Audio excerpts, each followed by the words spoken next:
Meus pais venderam meu carro dos sonhos para financiar a viagem do meu irmão a Paris, mas ficaram chocados quando voltei para casa. Eu sou James Anderson, tenho 32 anos, e meus pais venderam meu carro dos sonhos para pagar as férias de luxo do meu irmão em Paris enquanto eu estava fora do país a trabalho. Antes de contar sobre a expressão no rosto deles quando mostrei o vídeo que eu tinha deles arrombando meu cofre, deixem-me saber de onde vocês estão assistindo nos comentários abaixo. Tudo começou com uma pergunta simples que pairou no ar da sala dos meus pais, espessa e pesada como o ar úmido de verão lá fora. Eu tinha acabado de voltar de uma viagem de negócios internacional de 4 meses. Estava com jet lag, exausto, funcionando com café de aeroporto rançoso e os últimos vapores de adrenalina de um projeto bem-sucedido. Tudo que eu queria era chegar ao meu próprio apartamento, cair na minha própria cama e dormir por uma semana. Mas primeiro, eu tinha que descobrir por que meu carro, um Audi S5 azul meia-noite que me custou 2 anos de economia disciplinada para comprar, estava faltando de sua vaga designada na garagem do meu prédio. E por que meu irmão mais novo, Nathan, estava morando no meu apartamento como se fosse dono do lugar, cercado de recipientes de comida para viagem e garrafas de licor vazias. Ele me disse com um dar de ombros casual, mamãe e papai venderam o carro. Eu precisava de uma escapada depois do divórcio. Paris é ótima nesta época do ano. Você deveria ir alguma vez. Então, dirigi meu carro alugado até a casa dos meus pais, a casa onde cresci. Encontrei minha mãe na cozinha, cantarolando enquanto arranjava flores num vaso. Ela não pareceu surpresa em me ver. Ela parecia orgulhosa. James, você voltou, ela disse, limpando as mãos no avental. Nathan te contou as boas notícias. Ele está se divertindo muito em Paris, se curando de toda aquela dor de coração. É tudo graças ao seu carro. Ela disse isso com um sorriso genuíno e autossatisfeito, como se tivesse acabado de fazer a coisa mais maravilhosa e caridosa do mundo. E naquele momento, algo dentro de mim, uma mola apertada de 32 anos de frustração e ressentimento silencioso, não estourou. Ficou perfeitamente, perturbadoramente imóvel. Eu não gritei. Eu não berrei. Apenas olhei para ela, e uma calma estranha e fria me lavou. Preciso falar com você, papai. E Nathan. Agora mesmo, eu disse. Minha voz estava uniforme. Uniforme demais. O sorriso no rosto dela vacilou. O cantarolar parou. Ela olhou para mim, realmente olhou para mim, e pela primeira vez, ela pareceu ver algo nos meus olhos que não reconhecia. Algo que não podia controlar. Por quê? Ela perguntou, um lampejo de irritação na voz. Qual é o problema? Você deveria estar feliz pelo seu irmão. Apenas o chame, repeti, minha voz baixando um pouco mais. É importante. Foi então que a pergunta veio. Aqui começou tudo. Enquanto ela se virava para chamar meu pai, ela olhou para mim, uma mistura de confusão e raiva no rosto. Qual é o seu problema, James? Meu problema? Meu problema era uma vida inteira disso. Esse descaso casual, esse favoritismo descarado. Essa crença de que tudo que eu tinha era simplesmente um recurso para eles usarem para sua criança adorada, Nathan. Meu problema era que eles finalmente me haviam empurrado longe demais. Mas eles ainda não sabiam disso. Eles apenas pensaram que eu estava sendo difícil, como sempre. Eles não faziam ideia de que eu havia passado as últimas 3 semanas da minha viagem de negócios fazendo algo além de fechar negócios. Eu estive coletando evidências. Eu estive conversando com um advogado. E eu estava prestes a acabar com isso de uma vez por todas. A calma silenciosa não era a rendição. Era a calma antes da tempestade. E a tempestade acabará de tocar terra na sala aconchegante dos subúrbios deles. A infância na sombra. Para entender por que eu não explodi naquela cozinha, você precisa entender a paisagem da minha infância. Nossa família não era uma democracia. Era um reino, e meu irmão mais novo, Nathan, era o príncipe coroado. Eu era apenas o outro. O mais velho, mais quieto, mais responsável. Aquele que era esperado que fizesse tudo certo e não recebesse nada por isso. Nathan nasceu com um carisma que podia encantar uma cobra para sair de sua pele. Ele tinha os olhos brilhantes da nossa mãe e o sorriso fácil do nosso pai. Era o tipo de garoto que reprovava numa prova e de alguma forma convencia o professor de que era uma experiência de aprendizado valiosa. Eu era o garoto que tirava mais, e meu pai apenas acenava, virando a página do jornal. É isso que você deveria fazer, ele diria, sem levantar os olhos. Lembro de um jantar vividamente. Eu tinha talvez 10 anos. Havia ganhado a feira de ciências da escola. Meu projeto era um modelo de vulcão bem complexo que realmente entrava em erupção com bicarbonato de sódio e vinagre, fumaça e tudo. Eu tinha a fita azul apertada na minha mão na mesa de jantar. Nathan, que tinha 8 anos, havia passado o dia desenhando uma imagem de um super-herói que parecia suspeitosamente com uma batata torta com uma capa. Pai, olhe, eu disse, levantando a fita. Ele olhou rapidamente. Bom trabalho, James. Então ele virou toda a sua atenção para meu irmão. E o que você esteve fazendo, campeão? Nathan orgulhosamente apresentou seu super-herói batata. Meu pai se iluminou. Ele pegou o desenho, estudou com a seriedade de um crítico de arte, e declarou, e Margaret, venha ver isso. Temos um pequeno artista em nossas mãos. Isso vai na geladeira. Minha fita azul nunca chegou à geladeira. Acabou numa gaveta no meu quarto. Essa era a dinâmica. Minhas conquistas eram expectativas atendidas. Os menores caprichos do Nathan eram celebrados como sinais de genialidade. Meu melhor amigo, Tyler, viu tudo isso. Estaríamos no quintal, e ele apenas balançava a cabeça. Não entendo, cara. É como se eles nem te vissem. Ele estava certo. Eu era um fantasma na mesa da minha própria família. O padrão se intensifica. Esse padrão continuou, tornando-se mais pronunciado conforme envelhecemos. No meu segundo ano do ensino médio, passei meses construindo uma máquina de Rube Goldberg ridiculamente intrincada para uma competição de física estadual. Ocupava metade da nossa garagem. Uma bagunça caótica de alavancas, polias, bolinhas de gude e ratoeiras que, após 47 etapas, ultimamente quebrariam um ovo numa frigideira. Ganhei segundo lugar no estado. Eu estava extasiado. Um jornal local até publicou uma pequena foto minha com minha engenhoca. A reação dos meus pais? Minha mãe disse, que legal, querido. Só certifique-se de limpar essa bagunça na garagem. Mal consigo estacionar o carro. Meu pai foi um passo além. Num churrasco de família naquele fim de semana, meu tio perguntou sobre a foto do jornal. Antes que eu pudesse responder, meu pai interveio, dando uma palmada no ombro do Nathan. Sim, foi um esforço de equipe. James é o cara das porcas e parafusos, mas Nathan aqui, ele foi o diretor criativo. Bolou todo o conceito. Nathan, que não havia posto o pé na garagem exceto para reclamar do barulho, apenas sorriu e levou o crédito. Sim, eu só tenho jeito para essas coisas, eu acho. Fiquei apenas ali, meu hambúrguer virando cinzas na minha boca, enquanto meus parentes todos parabenizavam Nathan por sua mente brilhante. Não disse nada. Havia aprendido cedo que protestar apenas me fazia parecer mesquinho e ciumento aos olhos deles. A pressão financeira. A tensão financeira na nossa casa era um zumbido constante baixo sob a superfície de tudo, e só amplificava suas prioridades distorcidas. Meu pai trabalhava num emprego estável mas não notável como contador. Minha mãe não trabalhava desde que nasci. Eles não eram pobres, mas estavam perpetuamente esticados. Uma noite, ouvi-os discutindo na cozinha. Eu estava na sala, supostamente fazendo lição de casa. Os impostos prediais estão subindo de novo, Robert. A voz da minha mãe era um sussurro baixo e estressado. E Nathan precisa de chuteiras novas para o futebol. As de primeira linha. Eu sei, Margarete, eu sei. Meu pai suspirou. O dinheiro simplesmente desaparece. Meu bônus foi menor do que esperava. Houve uma pausa. Talvez James pudesse arrumar um emprego de meio período? Ele tem idade suficiente. Ele poderia contribuir. Ele precisa focar nas notas, minha mãe rebateu. Precisamos que ele consiga uma bolsa. Essa é a contribuição dele. Fiquei ali sentado, congelado, percebendo que eu não era um filho. Eu era uma estratégia de investimento. Minhas boas notas não eram uma fonte de orgulho para eles. Era um plano de alívio financeiro. Princeton e o fantasma na mesa. Isso ficou dolorosamente claro quando chegou a hora da faculdade. Trabalhei como um louco. Era capitão da equipe de matemática, tinha uma média 4.0, e derramei tudo nos estudos. Valeu a pena. Consegui uma bolsa acadêmica integral para a Universidade de Princeton para engenharia. Foi o momento de maior orgulho da minha vida. Cheguei em casa, assinando a carta de aceitação. Minha mãe estava no telefone. Ela colocou a mão sobre o fone, olhou o cabeçalho da carta. Princeton. Que legal, querido. E então voltou direto para sua ligação. Meu pai estava no escritório, lutando para ajudar Nathan com sua lição de álgebra remedial. Nathan estava reprovando, e em perigo de não se formar no ensino médio. Fiquei na porta. Pai. Consegui uma bolsa integral para Princeton. Ele olhou para cima, sua testa franzida em frustração com uma equação quadrática. Isso é ótimo, filho. Não esperávamos nada menos.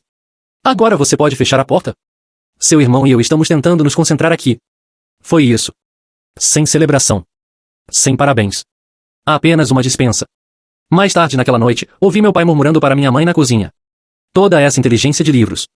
Não é o mundo real, meu irmão, que Deus o tenha, nunca terminou a faculdade.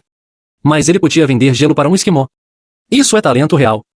Seu irmão, meu tio, havia sido um vendedor carismático mas notoriamente não confiável que meus avós adoravam. Meu pai havia passado a própria vida na sombra do irmão, e agora estava recriando a mesma dinâmica com seus próprios filhos. Ele se via em mim, o responsável e negligenciado, e ressentiu isso. Ele via o homem que gostaria de ser no Nathan. O presente da tia Clara. A única pessoa que parecia entender era minha tia Clara, irmã do meu pai. Ela veio alguns dias depois, uma caixa longa e retangular embrulhada em papel de aniversário, mesmo que meu aniversário fosse daqui a meses. Não abra aqui, ela sussurrou, apertando meu braço. Isso é para você, para Princeton. O mundo vai ver o quão brilhante você é, James, mesmo que eles não vejam. Mais tarde no meu quarto, abri. Era um laptop novo em folha, do tipo que eu estava sonhando, mas sabia que meus pais nunca me comprariam, alegando que era uma despesa desnecessária já que a universidade tinha laboratórios de computador. Senti um nó na garganta. Não era sobre o laptop. Era sobre ser visto. Por aquele momento, eu não era um fantasma.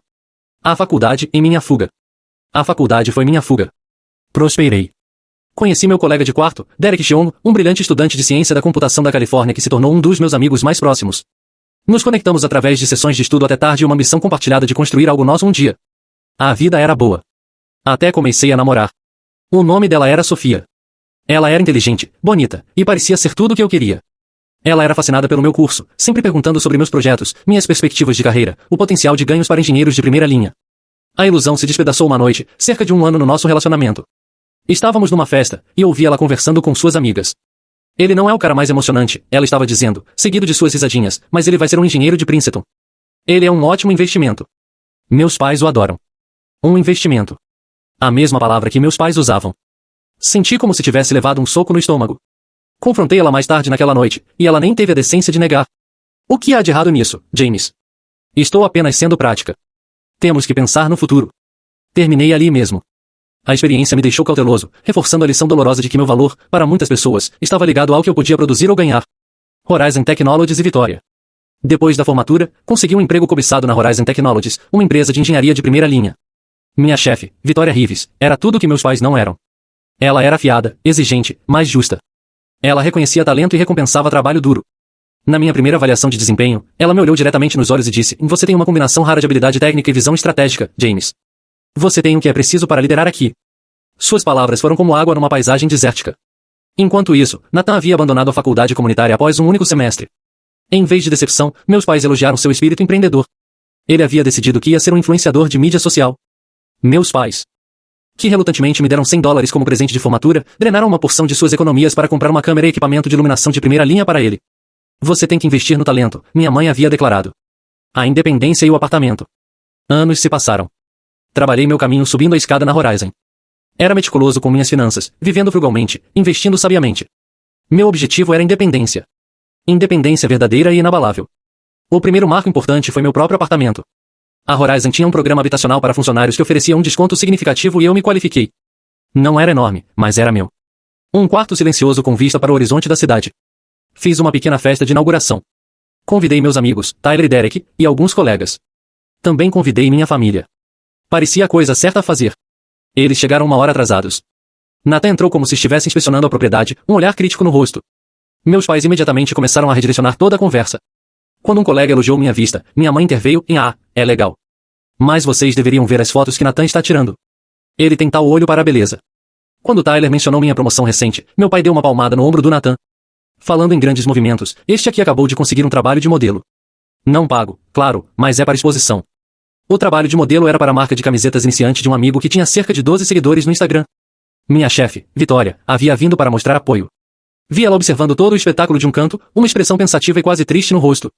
Quando ela estava saindo, me puxou de lado. "James", ela disse suavemente. "Obrigada pelo convite, e agora entendo por que você nunca fala sobre sua família." A validação dela foi boa, mas estava tingida de vergonha. Ela havia visto por trás da cortina. Ela viu o reino e seu príncipe ridículo e adorado, e o fantasma pairando nas bordas. O Audi S5 em símbolo da conquista. A peça final da minha independência, pensei, era meu carro. Havia estado pegando ônibus e metrô por anos. Não queria um carro esportivo chamativo e exibido. Queria algo que representasse competência silenciosa, excelência em engenharia. Um Audi S5. Era meu símbolo, um testemunho de anos de semanas de trabalho de 60 horas, orçamento cuidadoso e gratificação atrasada. Claro, na primeira vez que Nathan o viu, ele zombou. Carro legal. Um pouco chato, no entanto. Por que trabalhar tão duro quando você poderia apenas casar com alguém rico? Alguns meses depois, foi exatamente isso que ele fez. Ele conheceu e, num romance relâmpago, ficou noivo de Nicholas Blackwell, herdeiro de uma fortuna hoteleira. Meus pais estavam extasiados. Esta era a validação suprema de sua visão de mundo. Nathan não havia trabalhado por isso. Ele o havia atraído. Eles se jogaram no planejamento do casamento, gastando uma quantia chocante de suas economias de aposentadoria para manter as aparências com os ricos Blackwells. A chave da manipulação. Mas a gota d'água, aquela que inconscientemente preparou o cenário para todo o desastre, aconteceu um ano depois que comprei meu apartamento. Eu tinha que fazer uma viagem de negócios curta. Minha mãe me ligou no dia antes de partir. "James, querido", ela disse, sua voz doce como mel. "Sei que você tem aquela chave sobressalente na gaveta da cozinha. Estava pensando que deveria guardá-la para você. Sabe, apenas em caso de emergência enquanto você estiver fora. E se houver um vazamento ou algo assim?" Hesitei. Um nó se formou no meu estômago. "Não sei, mãe. O prédio tem um síndico para isso." "Ah, não seja bobo." Ela riu. Um som que deveria ser leve mas pareceu pesado com manipulação. "É só para emergências. Sou sua mãe. Eu me preocupo." Contra meu melhor julgamento, desgastado por uma vida inteira de ceder para manter a paz, cedi. "Ok, mãe. Está na gaveta de cima perto dos talheres." "Obrigada, querido. Você é o melhor filho." Desliguei o telefone com uma sensação de pavor. Não sabia então. Mas não havia apenas dado a ela uma chave. Havia dado a ela uma arma. E como logo descobriria, ela tinha toda a intenção de usá-la. Aquele só em caso não era para uma emergência. Era para uma oportunidade. E essa oportunidade estava logo ali na esquina. O casamento desmorona. A ilusão da vida perfeita do Nathan se despedaçou exatamente 6 meses após seu casamento luxuoso. Acontece que casar com alguém rico não era substituto para ter um pingo de caráter. Nicholas Blackwell, seu marido, não era apenas rico. Era esperto. Ele descobriu que Nathan estava tratando seu cartão Amex preto como uma fonte infinita de dinheiro. Mas isso não foi o pior. O verdadeiro motivo do rompimento foi descobrir que Nathan estava dormindo com o personal trainer deles. Na noite em que foi expulso, meu telefone tocou às 2 da manhã. Era Nathan. Ele estava soluçando, bêbado e incoerente. Ele me expulsou, Jamie, ele balbuciou, usando um apelido da infância que ninguém havia usado em anos. Ele simplesmente me jogou na rua como um pedaço de lixo, sem nada. Consegue acreditar na audácia? O que aconteceu, Nathan? Perguntei, minha voz grossa de sono. Ele é um monstro, um controlador. Ele esperava que eu, sei lá, arrumasse um emprego ou algo assim, e ficou bravo com algumas cobraninhas no cartão de crédito dele. Não é minha culpa que as coisas sejam tão caras. Ele convenientemente deixou de fora a parte sobre o caso. Você pode me ajudar, cara? Estou quebrado. Preciso de alguns milhares só para me manter. Alguns milhares? Estava totalmente acordado agora. Nathan, não posso simplesmente te dar milhares de dólares. Por que não? Ele rebateu, a autopiedade instantaneamente se transformando em raiva. Você tem muito disso, senhor engenheiro de Princeton. Qual é o sentido de ter um irmão bem-sucedido se ele nem vai te ajudar quando você está por baixo? Você me deve. Não te devo nada, disse, uma frieza se infiltrando na minha voz. Você fez sua cama, Nathan. Deite nela. Desliguei. O retorno do príncipe decaído. Claro, ele não teve que deitar nela por muito tempo. Ele foi para casa com nossos pais, e o reino de repente pareceu muito menor.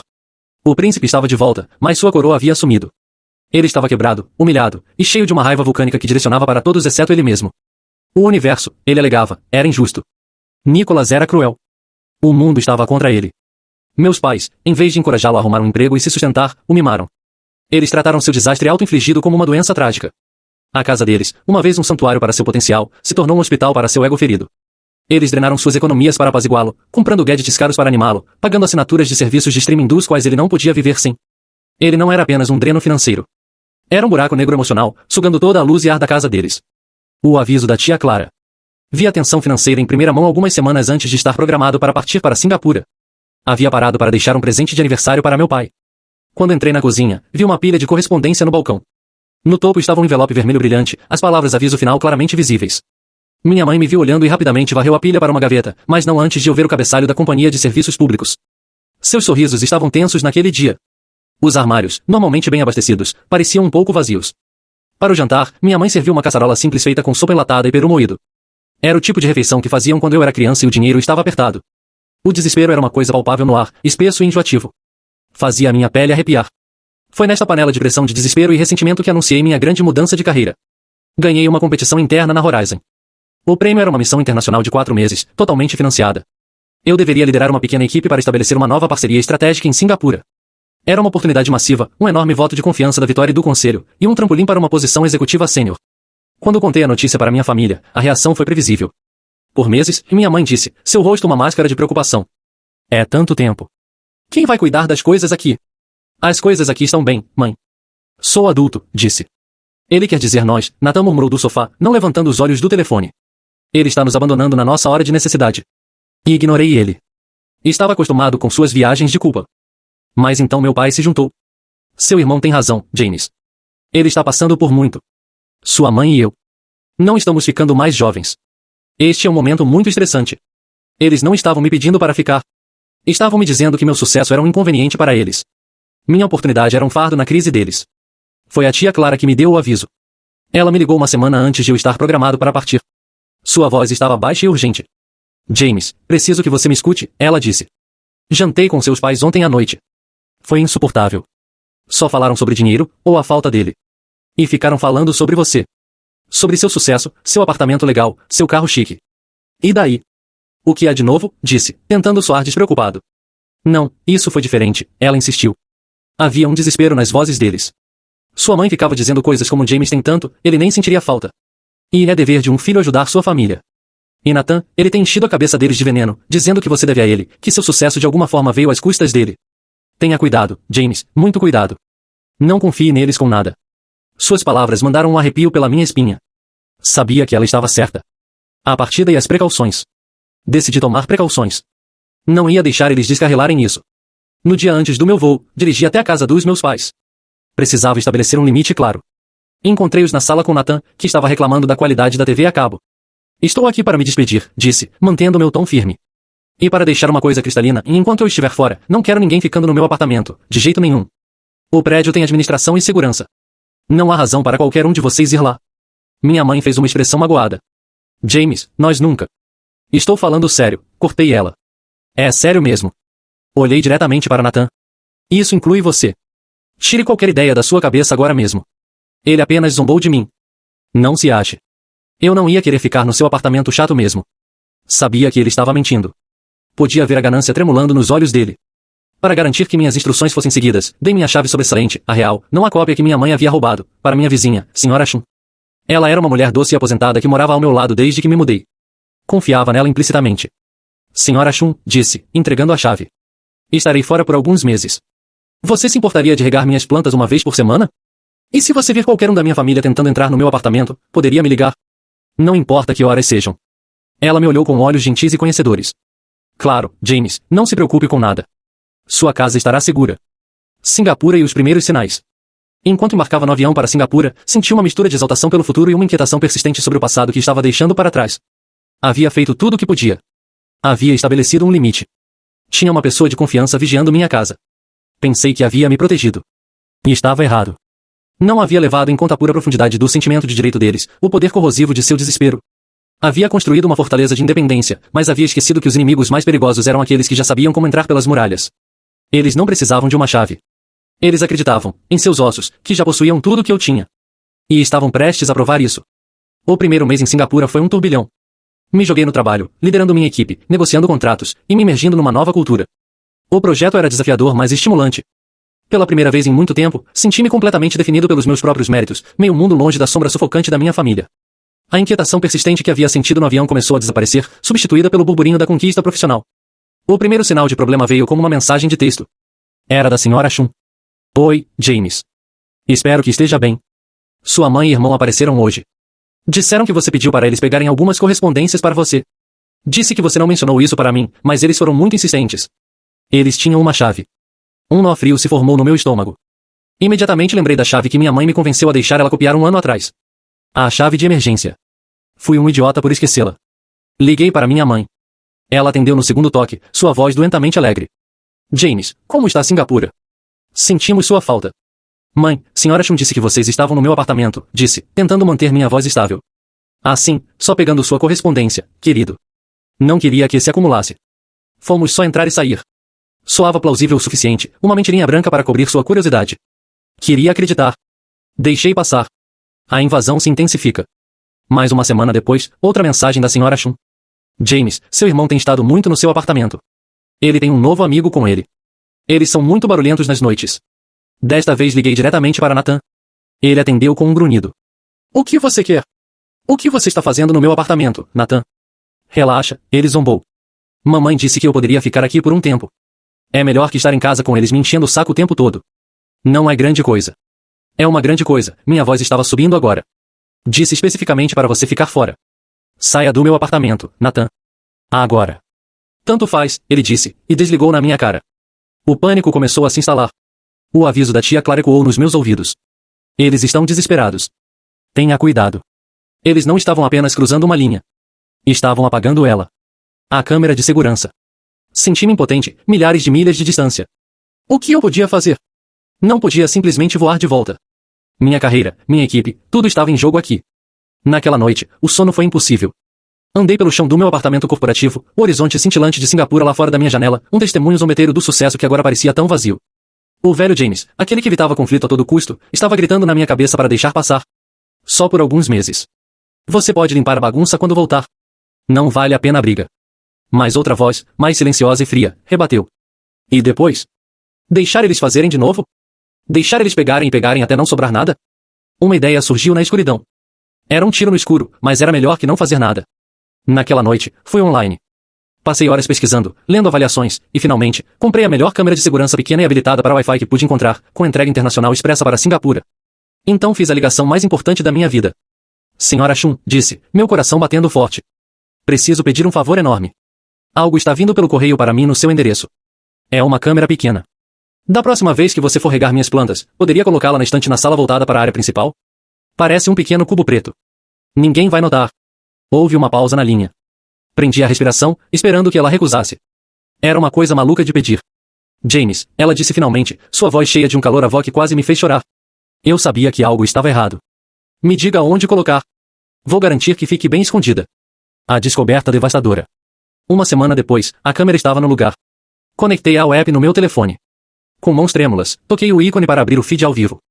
Meu estômago despencou. A tela piscou para a vida, mostrando minha sala. Minha sala. Mas era quase irreconhecível. E estava destruída. Caixas de pizza, roupas e garrafas de cerveja espalhadas por toda parte. E lá, relaxando no meu sofá, estava Nathan, rindo com algum cara que nunca havia visto antes.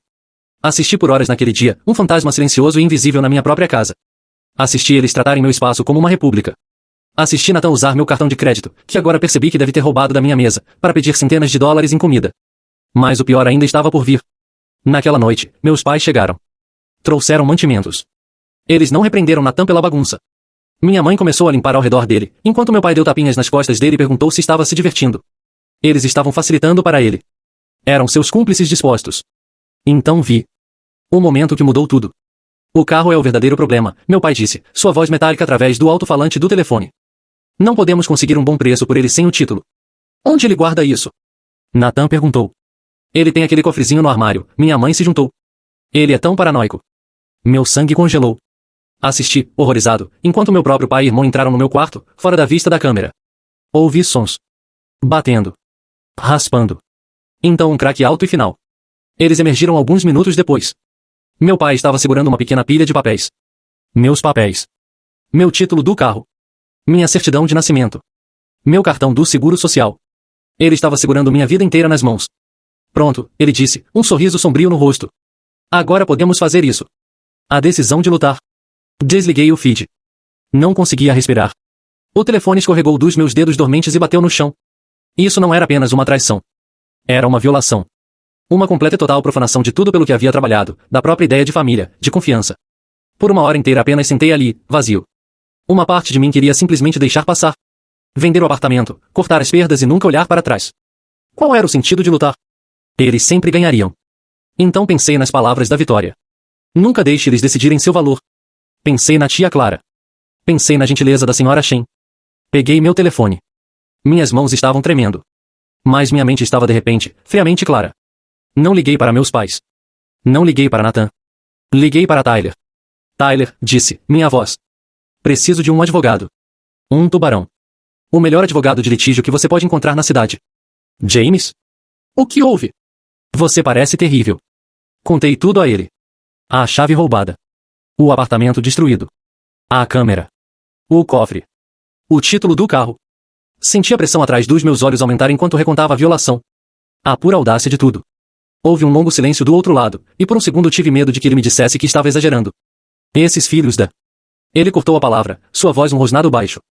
James? Você está bem? Não sei o que sou, admiti. A confissão um sussurro doloroso. Me sinto. Apagado. Não. Tyler disse, sua voz firme. Cortando através do meu desespero. Não, você me escuta.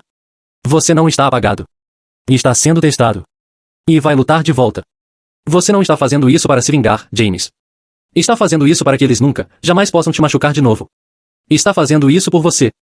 Pelo garoto de 10 anos cuja fita da feira de ciências eles ignoraram. Você deve isso a ele. Ele estava certo. Isso não era mais sobre o carro. Era sobre minha vida. Minha liberdade. O plano de vingança. Salvei o arquivo de vídeo.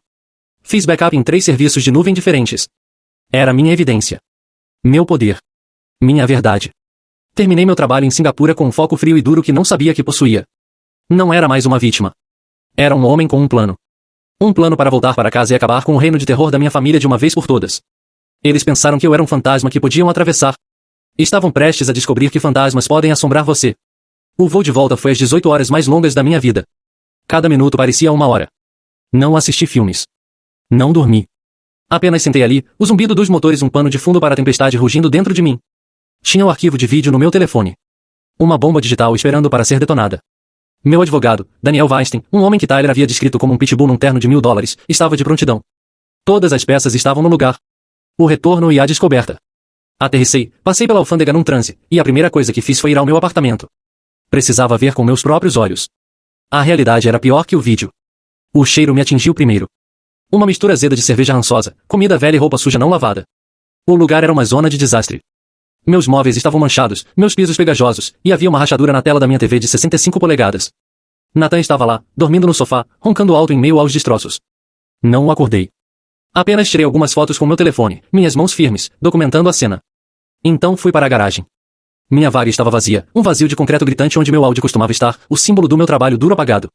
Não senti raiva então, apenas um vazio profundo e oco. Esta era a confirmação final. A confrontação final. Entrei no meu carro alugado e dirigi para o único lugar que sabia que tinha que ir. A casa dos meus pais. A reação da minha mãe foi exatamente o que esperava. O orgulho, a condescendência, a completa falta de remorso. A parte que me surpreendeu foi minha própria reação. A calma fria e destacada. Depois que pedi para ela chamar meu pai, todos nos reunimos na sala. A mesma sala onde minha fita da feira de ciências havia sido ignorada, onde minha bolsa havia sido dispensada. Meu pai entrou do quintal, limpando o graxa das mãos com um pano. Ele tinha o mesmo olhar cauteloso que sempre usava quando eu estava por perto.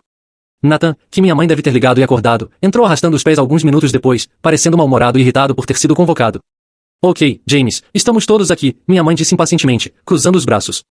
O que é tão importante? Deixei o silêncio pairar no ar por um momento, olhando para cada um de seus rostos. Minha mãe, desafiante. Meu pai, evasivo. Nathan, entediado e com direito. Fui ao meu apartamento esta manhã, comecei, minha voz silenciosa. E meu carro sumiu. Nathan bufou. Já te dissemos. Estou em Paris. Ou estava. Graças a você. Graças ao meu carro, você quer dizer, corrigi gentilmente. Foi para o melhor, James. Meu pai finalmente falou, olhando para um ponto na parede sobre meu ombro. Nathan estava numa situação ruim. Famílias devem se ajudar. Se ajudar. Repeti as palavras lentamente, deixando elas afundarem. É assim que vocês chamam? Vender minha propriedade sem minha permissão. Ah, não seja tão dramático, minha mãe rebateu. É só um carro. Você pode comprar outro. Tem um bom emprego. Seu irmão não tinha nada. Fizemos o que qualquer pai amoroso faria. Pais amorosos. A frase quase me fez rir.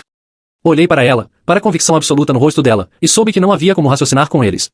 Eles viviam numa realidade diferente, um mundo construído em suas próprias narrativas egoístas. Era hora de mostrar a eles a real. A bomba digital. Vocês estão certos, disse suavemente. Todos olharam para mim surpresos. Nathan até sorriu, como se tivesse vencido. Estou certa, minha mãe disse, inflando o peito. Vocês estão certos que o que fizeram não foi ajudar, esclareci. E quero mostrar exatamente como eu chamaria isso. Tirei meu telefone do bolso. Seus olhos seguiram o movimento. Toquei na tela algumas vezes, então coloquei na mesa de centro no centro da sala, voltado para eles, e apertei play. O vídeo começou. A primeira coisa que viram foi minha sala destruída. Minha mãe franziu a testa. Então viram Nathan e seu amigo, rindo, bebendo meu licor. O rosto do Nathan ficou pálido, mas foi o áudio que os fez congelar. O som metálico da voz do meu pai, claro como cristal. O carro é o verdadeiro problema. Não podemos conseguir um bom preço por ele sem o título. A mão da minha mãe voou para a boca. Meu pai olhou para o telefone como se fosse uma cobra venenosa. O vídeo continuou. Mostrou eles entrando no meu quarto, o som de batidas, de madeira rachando, o craque doentio do meu cofre se quebrando.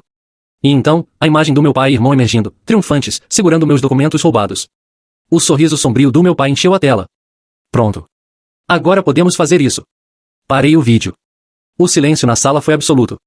Era tão silencioso que podia ouvir o tic-tac do relógio do avô no corredor. Ninguém se mexeu. Ninguém respirou. Meu pai havia afundado no braço do sofá, seu rosto da cor de cinzas. Nathan estava olhando para a tela vazia do telefone, sua boca aberta. Minha mãe estava branca como um lençol, seus olhos arregalados com um horror incompreensível que estava nascendo. A arrogância, o desafio, tudo havia desaparecido, substituído pela face crua e feia da culpa e do medo.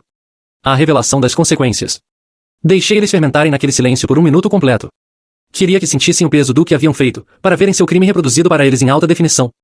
Finalmente, falei novamente, minha voz ainda silenciosa, mas agora tinha uma borda de aço. Então, disse, pegando o meu telefone, vamos conversar novamente sobre se ajudar. O que vocês fizeram não foi ajudar. Foi roubo, invasão de domicílio. Falsificação, presumo, para assinar o título. Essa é uma lista de crimes graves. Já tive uma consulta com um advogado. Ele tem uma cópia deste vídeo. Minha mãe finalmente encontrou sua voz. Era um sussurro sufocado. James? Não, você não faria. Não faria? Olhei diretamente nos olhos dela. Vocês venderam meu carro para financiar uma férias. Arrombaram minha casa. Violaram minha confiança de todas as maneiras concebíveis. Vocês não pensaram que eu lutaria de volta? Pensaram que eu simplesmente aceitaria e aceitaria? Como sempre fiz. Me levantei. Tinha a minha resposta. Havia visto a verdade nos rostos deles. O nome do meu advogado é Daniel Weinstein, disse, caminhando em direção à porta. Ele está esperando minha ligação, mas queria dar a vocês a cortesia de ter esta conversa pessoalmente primeiro. Queria olhar vocês nos olhos quando finalmente entendessem o que fizeram. Pausei na porta e olhei para trás para os três, um tablial de ruína na própria sala deles. Vocês estavam errados sobre uma coisa, mãe, disse. Nunca foi só um carro. E com isso, saí, deixando-os nos destroços do mundo que haviam construído. A explosão havia acabado. Agora era a hora da consequência. O processo legal. Os dias seguindo aquela confrontação foram um borrão de ação fria e calculada. Não havia mais emoção envolvida, nem mais raiva ou dor. Era como se estivesse gerenciando um projeto, meu projeto mais importante ainda, o desmonte sistemático do poder da minha família sobre mim. Encontrei com Daniel Weinstein na manhã seguinte. Seu escritório era no 40º andar de um arranha-céu no centro, todo vidro e aço, com uma vista panorâmica da cidade. Ele era exatamente como Tyler havia descrito, impecavelmente vestido, com olhos afiados que não perdiam nada em um aperto de mão que podia esmagar nozes. Coloquei tudo para ele. Não editorializei. Apenas apresentei os fatos, a linha do tempo, e finalmente, o vídeo. Ele assistiu a coisa toda no seu monitor grande sem uma palavra, seu rosto impassível. Quando acabou, ele girou sua cadeira de couro para me encarar. Sr. Anderson, ele disse, sua voz calma e precisa. Este não é um caso difícil. A evidência em vídeo é incontestável. Temos eles por invasão de domicílio, roubo de propriedade pessoal e conspiração para cometer fraude. A venda não autorizada do veículo é fraude eletrônica se fizeram online, fraude postal se usaram o serviço postal. Podemos buscar acusações criminais. Eles poderiam e provavelmente enfrentariam tempo de prisão, especialmente seu irmão, dado que ele foi o principal beneficiário. Tempo de prisão. As palavras pairaram no ar. Por mais que eles tivessem me machucado, o pensamento dos meus próprios pais atrás das grades mandou uma pontada complicada pelo meu peito. Não era a pena. Era a finalidade disso, o fim trágico e feio de uma história que deveria ter sido diferente. Quais são minhas outras opções? Perguntei. Você está numa posição de extrema vantagem, ele explicou. Podemos abordar isso de um ponto de vista civil. Podemos oferecer um acordo, um que te deixe completo e garanta que isso nunca possa acontecer de novo. Seria mais rápido, mais limpo, e os manteria fora da prisão. A escolha, Sr. Anderson, é inteiramente sua. Pensei por um longo momento. O que eu queria? Queria a vingança? Vê-los punidos até o limite da lei? Ou queria outra coisa? Pensei nas palavras do Tyler. Você está fazendo isso para que eles nunca, jamais possam te machucar de novo. Era isso. Não os queria na cadeia. Os queria fora da minha vida, permanentemente. O acordo. Quero eles fora da minha vida, disse a Weinstein. Vamos oferecer um acordo. Excelente, ele disse, um sorriso fino tocando seus lábios. Vou redigir a carta de demanda. Será severa. Será não negociável, e será entregue a eles até o fim do dia. 2 dias depois, todos nos encontramos numa sala de conferência estéril na firma do Weinstein. Era a primeira vez que os via desde o dia que toquei o vídeo. Eles pareciam terríveis. Meu pai parecia ter envelhecido 10 anos, seus ombros curvados em derrota. O rosto da minha mãe estava inchado de chorar, seus olhos vermelhos e saltando pelo quarto, evitando os meus. Nathan era uma mola enrolada de raiva impotente, me encarando do outro lado da mesa de mogno. Eles haviam trazido um advogado, um homem de aparência assediada de uma pequena firma suburbana que parecia completamente fora do seu elemento. Não disse uma palavra. Deixei Weinstein assumir o palco. Ele foi magnífico. Foi calmo, implacável e totalmente profissional. Ele expôs o caso contra eles, referenciando estatutos específicos e precedentes legais. Ele descreveu as sentenças de prisão que estariam enfrentando. Então ele deslizou um documento grosso pela mesa em direção ao advogado deles. No entanto, Weinstein disse friamente, meu cliente, numa demonstração de contenção notável, está preparado para abrir mão de procedimentos criminais sob 2 condições. Ele levantou um dedo. 1. Restituição financeira completa. Isso inclui o valor de mercado original completo do Audi S5 2022, reembolso pelos danos ao apartamento e propriedade do meu cliente, uma quantia por angústia emocional, e todas as taxas legais do meu cliente. O valor total está detalhado na página 5. Vi os olhos do advogado dele se arregalarem enquanto ele virava para a página. Minha mãe soltou um pequeno suspiro. Weinstein levantou um segundo dedo. 2. Uma ordem restritiva legalmente vinculante e permanente. Vocês não chegarão a 500 pés do meu cliente, sua casa, ou seu local de trabalho. Vocês não o contatarão ou tentarão contatá-lo por qualquer meio, não por telefone, e-mail, mensagem de texto, mídia social, ou através de qualquer terceiro. Uma violação desta ordem resultará em acusações criminais imediatas. Ele se recostou na cadeira. Esses são os termos. Eles não são negociáveis. Vocês têm 24 horas para assinar. Se não assinarem, arquivaremos uma queixa criminal no escritório do promotor público amanhã de manhã e entregaremos todas as evidências, incluindo o vídeo. A rendição. A sala estava silenciosa. O advogado dele sussurrou freneticamente com meus pais. Podia ouvir fragmentos. Sem escolha. Eles te pegaram. Vender a casa é a única maneira. Vender a casa. O próprio reino, o lugar onde tudo começou. Levou menos de 1 hora. Assisti enquanto um por um eles assinaram os papéis. A mão do meu pai tremeu tanto que mal conseguia segurar a caneta. Minha mãe assinou com lágrimas descendo pelo rosto. Nathan rabiscou seu nome com um golpe vicioso e raivoso. E estava feito. Enquanto saíam da sala, quebrados e derrotados, minha mãe pausou na porta. Ela olhou para mim, seus olhos implorando. James, ela começou. Weinstein se adiantou ligeiramente. Senhora Anderson, ele disse, sua voz educada mais inflexível. O acordo agora está em vigor. Sua boca se fechou. Ela me deu um último olhar. Um olhar de desespero, de perda, de uma dor que havia infligido a si mesma. E então ela se foi. A libertação e a reconstrução. Sentei ali na sala de conferência silenciosa. Os documentos assinados, uma pilha espessa e pesada na mesa na minha frente. Não me senti triunfante. Não me senti feliz. Não senti nada. Apenas um vazio vasto e silencioso. A guerra havia acabado. Eu havia vencido. Mas me custou toda a minha família. Ou talvez, pensei, havia apenas me custado a ilusão de uma. Talvez a família real fosse algo que eu ainda tinha que encontrar. O ano que se seguiu foi de reconstrução silenciosa e deliberada. Não era apenas sobre reconstruir minhas finanças ou meu apartamento. Era sobre reconstruir minha vida numa nova fundação. Uma que eu possuía completamente. O dinheiro do acordo chegou. Era uma quantia substancial, suficiente para cobrir tudo e mais um pouco. Meu primeiro instinto foi sair e comprar um carro novo, melhor, mais rápido, mais caro que o Audi. Um gesto desafiante para mostrar o que eles não podiam tirar de mim. Mas enquanto estava na concessionária, olhando para um Porsche reluzente novo, percebi algo. Não o queria. O desejo por símbolos havia sumido. O carro nunca havia sido sobre se exibir. Havia sido sobre celebrar meu próprio trabalho duro.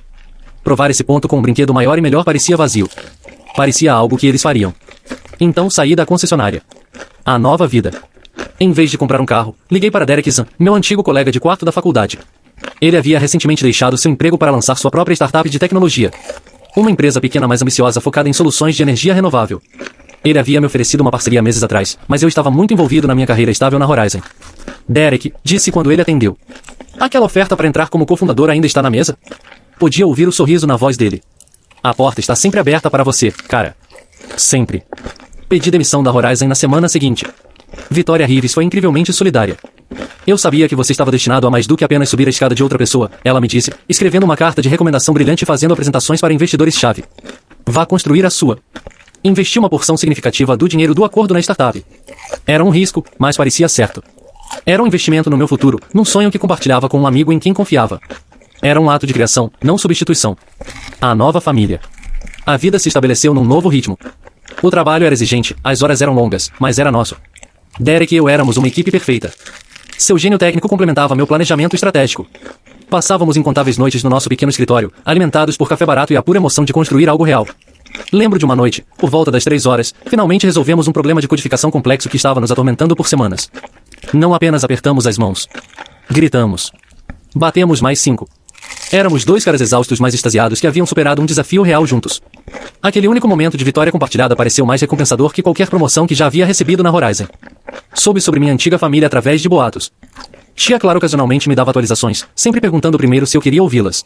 Eles haviam vendido a casa, aquela onde cresci, por menos do que valia porque estavam desesperados. Pagaram um acordo e usaram o que sobrou para se mudar para um apartamento pequeno e apertado do outro lado da cidade. Meu pai foi forçado a sair da aposentadoria e arrumou um emprego como recepcionista numa loja de ferragens. Minha mãe, que não trabalhava há mais de 30 anos, encontrou um emprego de meio período como caixa num supermercado. Eles contavam para qualquer um que quisesse ouvir que seu filho ingrato e cruel havia roubado sua casa e arruinado suas vidas. Nunca assumiram responsabilidade. Simplesmente se redefiniram como vítimas numa nova história trágica. O destino do Nathan foi talvez o mais adequado. Sem pais para sugar e sem marido rico para financiar seu estilo de vida, foi forçado ao mundo real pela primeira vez na vida. Acabou trabalhando como vendedor numa loja de roupas no shopping. Uma tarde, estava naquele mesmo shopping para almoçar com Tyler. Enquanto caminhava perto de uma loja de departamentos, o vi. Ele estava redobrando uma pilha bagunçada de jeans, seus ombros curvados, seu rosto pálido e cansado sob as luzes fluorescentes ásperas. Nossos olhos se encontraram por um segundo fugaz pela loja.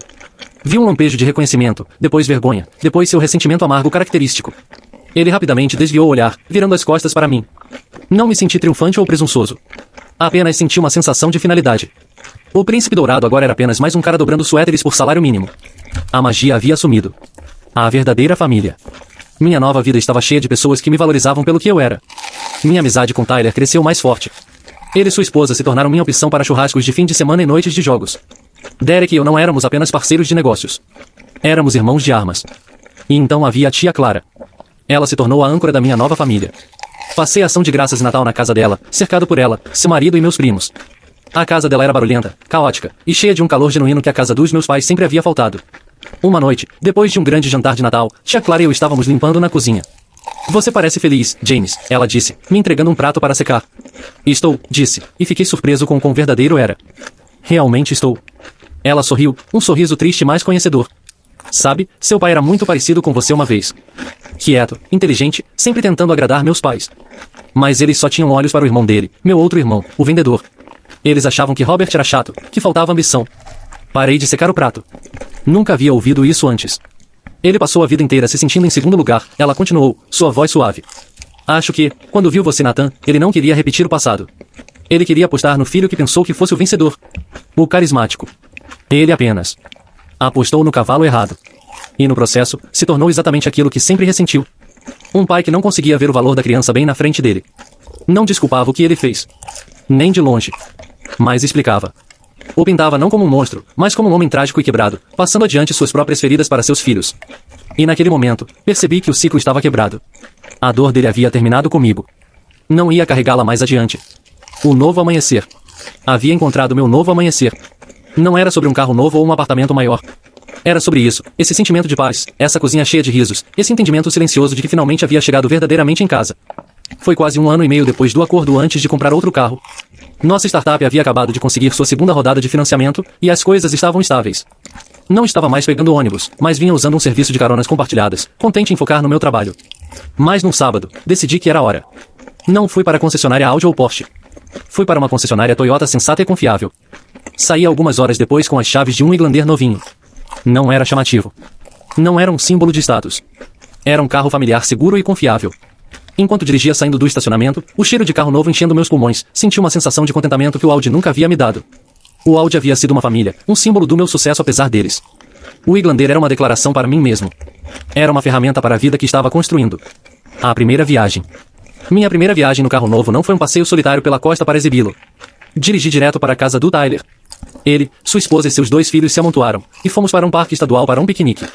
Enquanto olhava no espelho retrovisor para seus rostos risonhos, para as crianças discutindo sobre quem ficava no banco da janela, senti um calor se espalhar pelo meu peito. E isso era família. Não aquela em que nasci, mas aquela que havia escolhido. Aquela que havia me escolhido de volta. Não era baseada em obrigação ou sangue, mas em respeito mútuo, em risos, e em aparecer um para o outro. A ligação final. Mais tarde naquela noite, enquanto dirigia para casa, meu telefone vibrou. Olhei para a tela. Era um número desconhecido, mas o código de área era familiar. Era o código de área da cidade onde meus pais moravam. Uma parte de mim, um fantasma do velho James, queria atender, uma centelha de curiosidade sobre o que ela diria. Seria um pedido de desculpas? Um apelo? Outra exigência?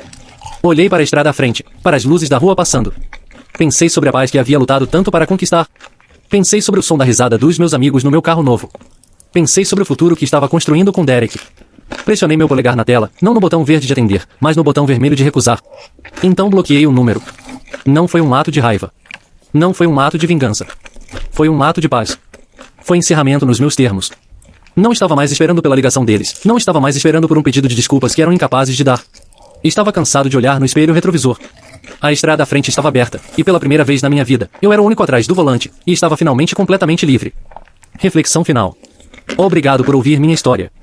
Espero que tenha ressoado com você de alguma forma. Você já teve que fazer uma escolha difícil para proteger sua própria paz?